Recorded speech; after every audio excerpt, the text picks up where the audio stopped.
Hello everyone, welcome to biology bytes academy. तो ये जो सीरीज हमने स्टार्ट किए हैं ये उन स्टूडेंट्स के लिए जो अपने टाइम को बचाना चाहते हैं। उन्होंने 5 बुक्स को भी पढ़ना है पर उन्होंने अपने टाइम को भी बचाना है। ये सीरीज सिर्फ उनके लिए। ये 5 बुक्स कॉम्बो सीरीज है। इसमें आपको एनसीईआरटी, फेडरल, पंजाब, सिंध और केपीके ये बुक्स का जितना भी मटेरियल है वो आपको प्रोवाइड किया जाएगा। ठीक है, तो आज का जो हमारा टॉपिक है वो है सेल वॉल। सेल वॉल के जो बुलेट्स पॉइंट्स हमने इन 5 बुक्स से बनाए हैं उनका पीडीएफ भी आपको शेयर किया जाएगा अगर आप कमेंट सेक्शन में फुल वीडियो देखेंगे और डाल लिखेंगे और हमारे क्वेश्चन का आंसर देंगे। तो अपना टॉपिक स्टार्ट करते हैं। Cell wall. सेल वॉल की जो डिस्कवरी है वो हमारे पास 1665 में हुआ है। It is a non living है, रिजिड स्ट्रक्चर है इसका। इस तरह प्लाज्मा मेम्ब्रेन हमारे पास एक लिविंग स्ट्रक्चर थी। ठीक है, ये हमारे पास रिजिड सख्त भी है और नॉन लिविंग है, but it is secreted and maintained by the living protoplasm. तो इसको मेंटेन कौन कर रहा है हमारे पास? प्रोटोप्लाज्म। और सिक्रीट कौन कर रहा है, बना कौन रहा है इसको? प्रोटोप्लाज्म। आप पूछेंगे कि टीचर ये प्रोटोप्लाज्म क्या है, तो प्रोटोप्लाज्म हमारे पास सेल प्लस न्यूक्लियोप्लाज्म है, उसके कंबाइन करके हमारे पास प्रोटोप्लाज्म बनता है। अब न्यूक्लियोप्लाज्म क्या है? न्यूक्लियोप्लाज्म भाई न्यूक्लियस के अंदर का जो मटेरियल है उसको हम न्यूक्लियोप्लाज्म कहते हैं। नेक्स्ट पॉइंट है हमारे पास, it is the outer most boundary of plant cell living क्या है, laying outside the plasma membrane. Plasma membrane के क्या है? आउटर मोस्ट बाउंड्री होती है। एनिमल सेल मीन्स के सेल, जो एनिमल सेल है ना उसके ऊपर होती है सेल वॉल। ठीक है, एनिमल सेल में सेल वॉल नहीं होती। ठीक है, likely because they need locomotion. इसको क्या है, ये फ्लेक्सिबल होती है, इसको लोकोमोशन की जरूरत होती है। ठीक है, तो वो एनिमल सेल में हमारे पास सेल वॉल नहीं होती। अब ये जो लाइन मैंने पढ़ी है ना, it is secreted and maintained by the living protoplasm, इस लाइन को समझते हैं। इस लाइन में भी आधा टॉपिक आपका कवर हो जाएगा। इस लाइन में भी आपके पास जो मैंने आपको ये डायग्राम दिया है वो कवर हो जाएगा। The life cycle of plant cell wall from synthesis to structures. ठीक है, तो इसको हम आप एक स्टोरी की तरह समझते हैं कि प्रोटोप्लाज्म कैसे मेंटेन करता है और कैसे सिक्रीट करता है। अब जब सेल डिवाइड हो रहा होता है टीलोफेज में ही क्यों भाई? क्योंकि सेल डिवाइड या सेल की पार्टीशन टीलोफेज में होती है। ये जो पहली फेज है ना, प्रोफेज, मेटाफेज और एनाफेज में सेल का सारा जो ध्यान होता है वो क्रोमोसोम को अलग करने पर होता है। जब क्रोमोसोम दोनों पोल्स तक पहुंच जाते हैं तब टीलोफेज जब पार्टीशन होती है। अब इसके पीछे भी तो लॉजिक है कोई, आखिर इसी फेज में ही क्यों डिवाइड हो रहा होता है सेल? क्योंकि जब गॉल्जी बॉडीज, डिक्टियोसोम्स, प्लांट में गॉल्जी ऑपरेटर्स को डिक्टियोसोम्स बोलेंगे, क्योंकि जब गॉल्जी ऑपरेटर से निकलने वाले वेसिकल सेल के दरमियान इक्वेटर में इकट्ठे होते हैं। तो अगर ये प्रोसेस पहले होता, यही टीलोफेज वाला प्रोसेस पहले होता, तो क्रोमोसोम्स को मूव करने में क्या रुकावट होती? अच्छा भाई, ये जो गॉल्जी बॉडीज या डिक्टियोसोम्स हैं, इन ये जो वेसिकल्स निकालते हैं, इनमें सेल वॉल बनाने का मटेरियल होता है पेक्टिन हेमिसेलुलोज। क्या होता है? वर्ड जो मैं बोल रही हूँ वो आप कॉपी पे नोट भी कर सकते हैं, फिर इनको मजीद हम आपको क्या है डिस्कस करेंगे। पेक्टिन और हेमिसेलुलोज ये सेल के सेंटर में जमा होकर क्या बनाते हैं? Plate formation. क्या बनाते हैं हमारे पास? Plate formation. उसके बाद ये आप यहाँ देख रही हैं, ये एनिमल सेल है, इसमें क्लीवेज फॉरो बनता है, इसके अंदर की तरफ ये धंसते हैं तो हम दो। क्यों ऐसा होता है? क्योंकि फ्लेक्सिबल वाल है इसकी, और ये हमारे पास प्लांट वाल है, क्यों प्लांट सेल है, इसने तो इसका स्ट्रक्चर रिजिड होता है। तो ये क्या करेंगे कि ये प्लेट फॉर्मेशन बनाएंगे, क्योंकि आगे जाके इन्होंने सेल वाल भी बना दी। अब प्लेट फॉर्मेशन क्या करेंगे?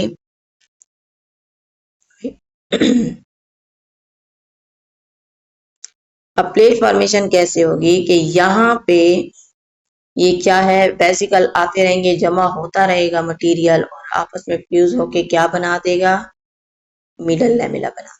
इसको मैं आपको समझा, ये हमारे पास क्या हो गई, प्लेट फॉर्मेशन। यहाँ प्लेट फॉर्मेशन, ये देखें, ये प्लेट फॉर्मेशन क्या हो रही है हमारे पास, ये जो है ये क्या हो रही है, प्लेट, प्लेट क्या हो रही है, प्लेट बन रही है, या प्लेट फॉर्मेशन भी इसको हम बोल सकते हैं। अब यहाँ पे वेसिकल, या वेसिकल में हमारे पास क्या था, वेसिकल में हमारे पास था पेक्टिन और हेमिसेलुलर। अब मिडल लैमेला, ये सबसे पहले बनने वाली लेयर हो, ये क्या होगी, सॉरी, ये हमारे पास क्या होगी, ये मिडल लैमेला जो है ये हमारे पास सबसे पहले बनने वाली लेयर होती है। ये मतलब कि दो नए सेल के बीच में बनती है। ये ज्यादातर किसकी होगी, कैल्शियम मैग्नीशियम पेक्टेट्स। अब मैंने लफ्ज यूज किया है कैल्शियम और मैग्नीशियम पेक्टेट्स। ये जो पेक्टिक एसिड है, पेक्टिन है, ये क्या, इस पे आके कैल्शियम मैग्नीशियम आयन अटैच होंगे तो ये हमारे पास पेक्टेट्स बनेंगे। इसका काम दो एडजेसेंट सेल, ये है ना बेटा, ये दो एडजेसेंट सेल हैं, ये दो नेबरिंग सेल हैं, ये दो पड़ोसी सेल हैं, इनके दरमियान जोड़ने का काम। अब ये कैसे बनी है, जैसे कि अभी मैंने बताया कि गोल्जी वेसिकल सेल के बीच में लाइन बनाते हैं। जब ये वेसिकल आपस में मतलब कि के वेसिकल के बीच में क्या है, एक लाइन। अब ये लाइन है, किधर चली गई, ये लाइन है, ये प्लेट फॉर्मेशन। ये क्या है, जब ये वेसिकल आपस में फ्यूज होंगे, पहले तो लाइन बनाएंगे, फिर ये वेसिकल, और वेसिकल में पेक्टिन और हेमिसेलुलोज है, सही है, आपस में फ्यूज हो जाते हैं। तो इनके अंदर का मटेरियल, जैसे पेक्टिन है एक नरम मटेरियल है, स्टिकी है, तो वो क्या है, एक स्टिकी दीवार, एक सीमेंट की दीवार बना दी। सही, मिडल लैमेला का आपको पता चल गया। अब हम थोड़ा सा प्राइमरी, ये स्टोरी है, ये सारा इसमें आपको जो मटेरियल है, ये डायग्राम ही आपकी स्टोरी है। अब प्राइमरी वाल का समझते हैं। अब सेल ग्रो करेगा, जाहिर बात है सेल बन गए, अब वो यहीं आके ठहर तो जाएगा नहीं, तो सेल क्या है, ग्रो करेगा। और प्रोटोप्लाज्म सेल का जो लिविंग पार्ट है, वो मिडल लैमेला के अंदर की तरफ सेलुलोज के फाइबर्स और पेक्टिन को डिपॉजिट कर। ये जो लेयर है ये फ्लेक्सिबल होती है, ये प्राइमरी लेयर, ताकि सेल ग्रो करे। अब सेल स्ट्रेच होगा, ग्रो करेगा, मगर ये याद रखें कि ये इरिवर्सिबल प्रोसेस होगा, दोबारा सेल अपनी रियल पोजीशन पे नहीं। अब यहाँ पे मैंने एक वर्ड यूज किया है, सेलुलोज फाइबर्स, पेक्टिन और हेमिसेल। सेलुलोज बनते कैसे हैं? हमारे पास प्लाज्मा मेम्ब्रेन पे सेलुलोज सिंथेज लगा, वो जो यूडीपी हमारे पास ग्लूकोज है उसको लेता है, सेलुलोज में कन्वर्ट करता है। और सेलुलोज बना किसका होता है, कॉम्प्लेक्स कार्बोहाइड्रेट्स होते हैं, क्योंकि बहुत से ग्लूकोज होते हैं। पॉलीसेकेराइड, पेक्टिन भी पॉलीसेकेराइड है, स्टिकी होते हैं। हेमीसेलुलोज का ये ब्रांच पॉलीमर है, इसमें डिफरेंट शुगर होती हैं, जाइलोज, मेनोज, लैक्टोज, ग्लूकोज। ये जो मैं आपको लाइंस बता रही हूँ या ये वर्ड बता रही हूँ, ये कॉपी पे नोट भी कर सकते हैं, और ये एमसीक्यूज के लिए भी आपके लिए इम्पोर्टेंट। अब लास्ट वाल हमारे पास आ गई है भाई, सेकेंडरी वाल। अब ये लास्ट में सेल अपनी ग्रोथ जब पूरी कर लेता है, सेल मिच्योर हो जाता है, तो उसको ज्यादा मजबूती की जरूरत होती है, ज्यादा स्ट्रेंथ की जरूरत होती है। जैसे ये वुड है, लकड़ी होती है, तो प्रोटोप्लाज्म क्या है, मजीद मटेरियल सिक्रिएट करता है, जैसे लिगैंड। ये बहुत इंपॉर्टेंट है सेकेंडरी वाल के लिए, सही है। From on the inner surface of the primary wall, once the cell reach maximum size, it is thick and rigid, often containing lignin and silica for added strength. तो ये एक स्टोरी मैंने आपको सुना दी, और ये थी क्या, the life cycle of a plant cell. During ये गोल्जी अपरेटस, गोल्जी वेसिकल्स आपको लिखा हुआ नजर आ रहा है। During synthesis golgi bodies goal migrate to centre of the dividing cell. Exocytosis होता है, मतलब कि सेल के अंदर का जो चीजें बन रही है वो बाहर कैसे जाएंगी, एक्सोसाइटोसिस ऑफ ऑल कंपोनेंट्स के थ्रू। अब हम अपने पॉइंट्स पे आते हैं। ये जैसे मैंने अभी आपको बताया है कि सेलुलोज सिंथेस ये क्या करता है, ये ग्लूकोज को पकड़ पकड़ कर सेलुलोज में कन्वर्ट करता है। और ये क्रॉस लिंकिंग ग्लाइकन, इसको हेमिसेलुलोज भी बोलते हैं। ये ग्लूकोज फाइबर हैं जो क्रिस क्रॉस अरेंजमेंट में पड़े हुए हैं, ये पेक्टिन ने उनको जोड़ा है। अब यहाँ पे कंपोजिशन की अगर हम बात करें तो प्लांट सेलुलोज प्रोकैरियोट्स हमारे पास पेप्टिडोग्लाइकिन है, फंगी काइटिन है, एल्गा हमारे पास सेलुलोज है, ग्लिप्टिन्स है, मेनिन्स है, कैल्शियम कार्बोनेट्स है। मिडल लेमिला का मैंने आपको बताया है। यहाँ पे एक बार फिर पढ़ लें। First layer to be form during cell division act as the cell plate located between the primary wall of the two neighbouring cells act as a symmetry composed of calcium magnesium peptides thickness 1 micrometer lignified in body tissues. When middle lamella dissolved cells separate from each other. Primary cell के बारे में आपको बताया है। From inner to the middle lamella present young actively dividing cell 1 to 3 micrometer है। Slightly flexible होता है। Compose cellulose microfibrils hemicellulose pectin से बना होता है सेलुलोज। अब प्राइमरी वाल का यहाँ पे सेलुलोज माइक्रोफिब्रिल्स हैं, इनके भी थोड़ा सा समझ लें कि ये आखिर कैसे बने। अब ये सेलुलोज माइक्रोफिब्रिल्स जो है ना, ये एक ऑर्गेनाइज प्रोसेस है, बट मैं सॉरी एक ऑर्गेनाइज प्रोसेस है, बट मैं आपको इजी लाइन में थोड़ा समझाऊंगी। स्टेप 1 जैसे कि बीटा ग्लूकोज की बीटा ग्लूकोज मॉलिक्यूल जो होते हैं ना, हजारों बीटा मॉलिक्यूल्स एक दूसरे के साथ ग्लाइकोसिडिक बॉन्ड के जरिए जुड़ते हैं। किससे? ग्लाइकोसिडिक बॉन्ड, एक लंबी सीधी अनब्रांच चेन बनाते हैं। अब यहाँ पे एक वर्ड बीटा ग्लूकोज है। ग्लूकोज के 2 आइसोमर होते हैं, ठीक है, अल्फा और बीटा। यहाँ पे बीटा यूज हुआ है, ठीक है, क्योंकि ये लीनियर चेन बनाता है, इसलिए यहाँ पे बीटा ग्लूकोज का वर्ड आया। और दूसरा वर्ड मैंने ग्लाइकोसिडिक बॉन्ड यूज किया, मतलब जब 2 शुगर मॉलिक्यूल कार्बोहाइड्रेट्स आपस में जुड़ते हैं तो उनके दरमियान बनने वाले केमिकल बॉन्ड को ग्लाइकोसिडिक बॉन्ड कहते हैं। इसी मतलब कि ग्लाइकोसिडिक बॉन्ड के जरिए अनब्रांच एक लंबी चेन बनती है जिसको सेलुलोज मॉलिक्यूल कहते हैं। जिसको क्या कहते हैं? सेलुलोज मॉलिक्यूल उसको कहते हैं। जब ऐसी 30 to 80 सेलुलोज चेन्स एक दूसरे के पैरेलल आती हैं तो उनके दरमियान हाइड्रोजन बॉन्डिंग, उनके दरमियान क्या होती है? हाइड्रोजन बॉन्डिंग पैदा होती है। ये हाइड्रोजन बॉन्ड इन चेन्स को एक मजबूत बंडल की शक्ल देते हैं। इसी बंडल ऑफ चेन को हम माइक्रोफिब्रिल्स कहते हैं। आप समझ आ गए इस वर्ड का? यहाँ पे जो लिखा हुआ है माइक्रोफिब्रिल्स, सेलुलोज माइक्रोफिब्रिल्स। और ये क्रिस क्रॉस अरेंजमेंट में क्या है पड़े होते हैं, जैसे मैंने ऊपर आपको डायग्राम में दिखाया है। सेकेंडरी वॉल है between primary wall and plasma membrane develops only after cell mature, या सेल जब मैच्योर हो जाते तब ये बनती है। Found mainly in sclerenchyma cells, ठीक है, स्क्लेरेनकाइमा सेल में ये पाए जाते हैं। या हमारे पास जाइलम वेसिकस। स्क्लेरेनकाइमा क्या है कि परमानेंट क्या है, सपोर्ट है उसका, परमानेंट स्ट्रेंथ या एक परमानेंट सेल्स होते हैं। इन्हीं सेल में सेल वॉल पाई जाती है। मोस्टली मतलब कि हर प्लांट में नहीं पाई जाती। Compose cellulose hemicellulose lignin salts in organic salts।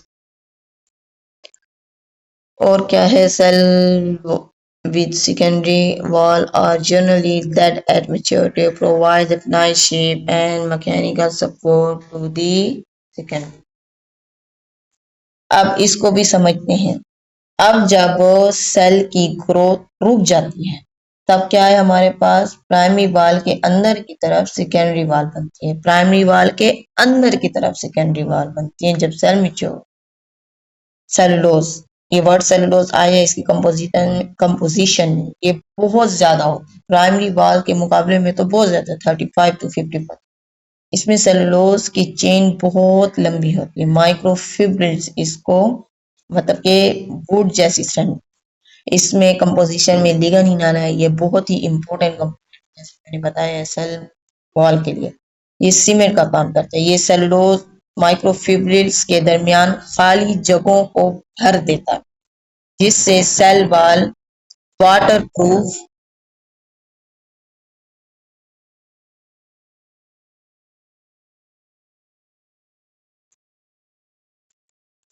Sorry, दरमियान खाली जगहों को भर जाता है जिससे सेल वॉल वाटर प्रूफ और बहुत सख्त हो जाता है। इसी लिगानेन की वजह से ट्रीज जो है ना वो तने हुए या स्ट्रेट या मजबूत ऐसे ठहरे होते हैं। हेमीसेलुलोज 20 to 30% हेमीसेलुलोज होता है। ये इन्होंने भी आज सर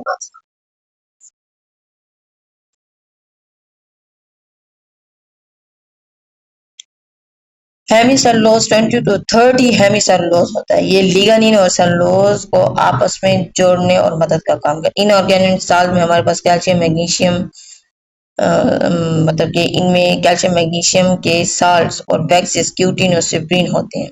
ये भी क्या है, प्रोटेक्शन का काम करते हैं। अब सेल वॉल आमतौर पर 3 लेयर में होती है। सेल मतलब कि S1 S2 S3। S1 outer layer, S2 middle layer, thickest layer होती है, ठीक है, स्ट्रक्चरल सपोर्ट देती है। और S3 हमारे पास इनर लेयर, ये ल्यूमन के बिल्कुल साथ होती है। सेल के अंदर की खाली जगह को हम क्या कहते हैं, ल्यूमन। यहाँ पे आपको मैं एक बार दिखा दूं, ये देखें लिग्निन क्या है। जैसे लिग्निन का भी मैंने बताया है, ये खाली जगहों को क्या है, भरता है। और ये मेरे पास S1 S2 S3 और ये ल्यूमन।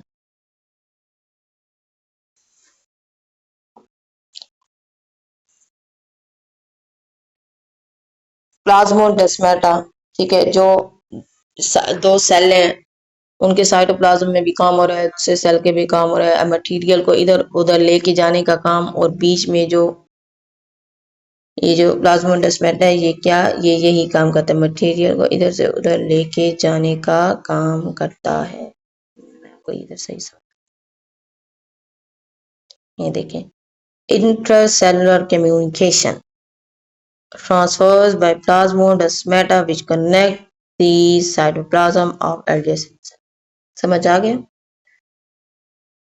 ये है हमारे पास प्लाज्मोडेस्माटा।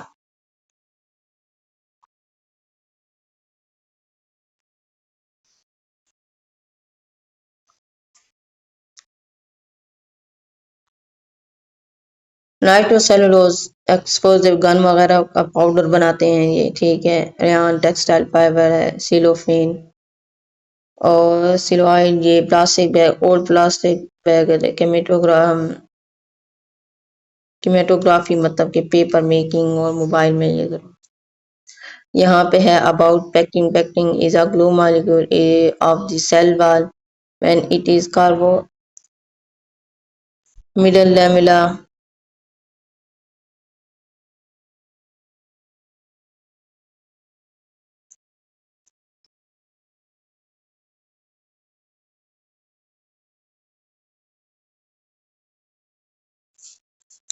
ठीक है ना।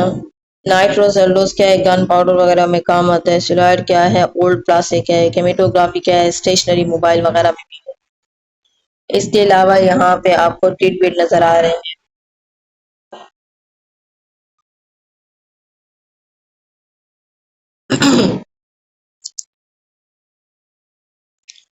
यहाँ पे पेक्टिन और टिडबिट में है, आप देखिए ना साइंस में पेक्टिन और पेक्टिन एसिड के बारे में। पेक्टिन क्या है, ग्लू मॉलिक्यूल है।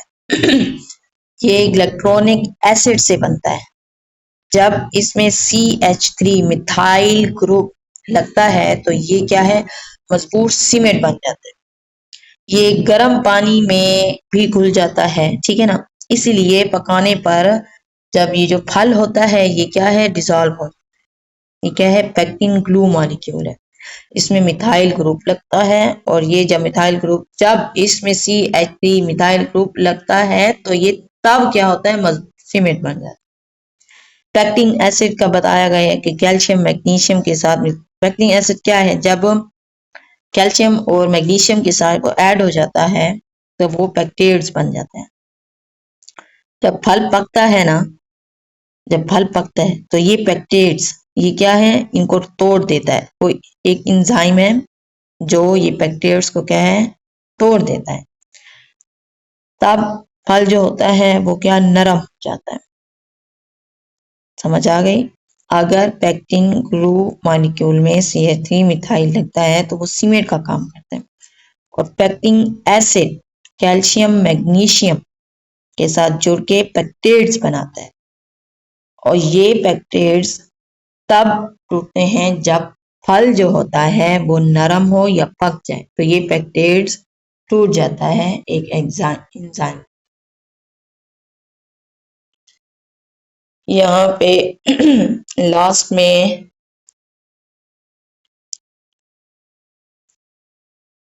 UDP लिखा हुआ है। मैं अभी आपको जो सेलुलोज सिंथेज लिखा हुआ है ना, उस पे वो क्यों लिखा हुआ है, वो प्लाज्मा मेम्ब्रेन के अंदर क्या होते हैं, गड़े होते हैं, एम्बेडेड होते हैं।